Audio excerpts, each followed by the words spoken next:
Gamers of Reddit, what was the first video game you completed 100%? Super Mario 64. Yoshi was just chillin' on top of the castle the whole time. Yup. Back in the day where if you got stuck you would have to go to school and ask around for tips. Unless your parents were generous enough to buy you the strategy guide. Ooh, that was necessary for Zelda. Nah, you just took a break from the water temple for a few days till you came back and decided to give it a second look and how the hidden stuff under the lift. This is more accurate. It's wild how the method of taking a break actually does seem to improve things with video games, even to this day.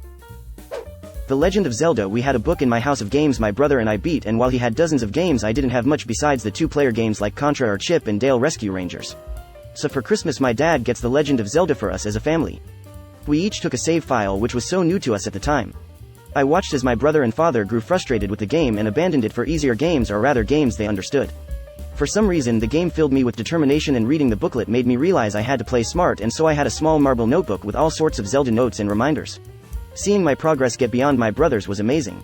Now they were gathered around watching me play instead of the other way around, and I really felt special that I was the youngest in my family, yet I was figuring out something neither of them could. I still have the book somewhere and the date written down on the day I cracked the game, which is what we called it when we beat it. This wasn't some hour-long effort of reflex and timing. This was hours and days of efforts and tenacity to try approaches and fail all on my own with no help from someone who has been where I need to be. I felt capable and intelligent. After that game I started shaping my identity as a gamer and have always preferred adventure and tactics to frenetic shoot-'em-ups or platformers.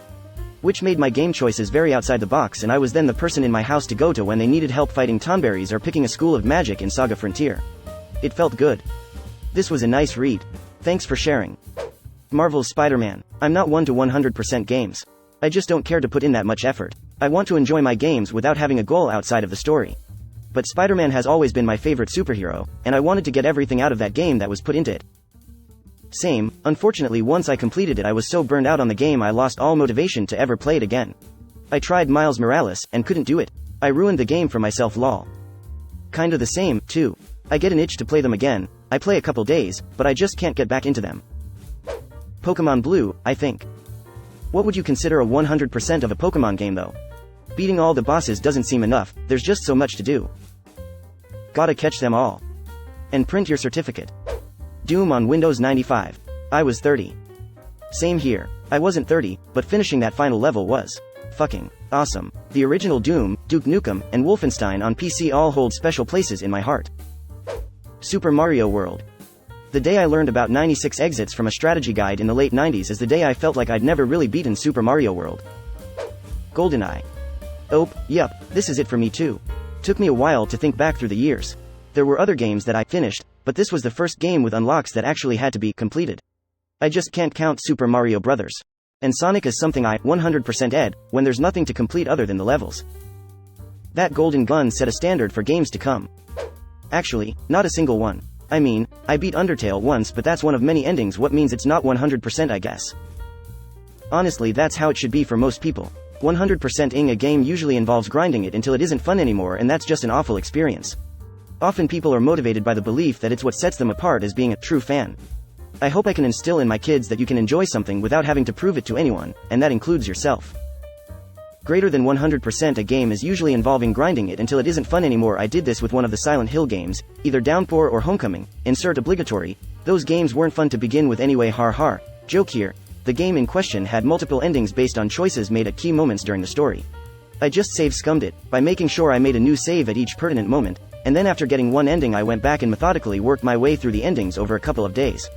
And I instantly regretted it. Felt like I just hammered the game into submission and killed any replay value.